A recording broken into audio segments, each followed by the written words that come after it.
So yo, what's up mga pre? So ngayon magpapapawis tayo after 1.5 week na walang takbo. So at least maka 2 to 3 kilometers tayo ngayon. Quick run lang.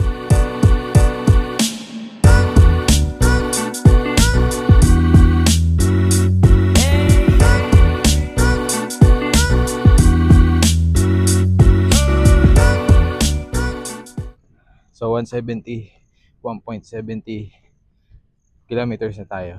So 30 meters para sa 2 kilometer. Quick lang. Let's go.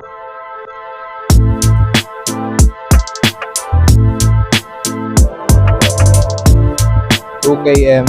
Let's go. So tapos na tayo mga brad.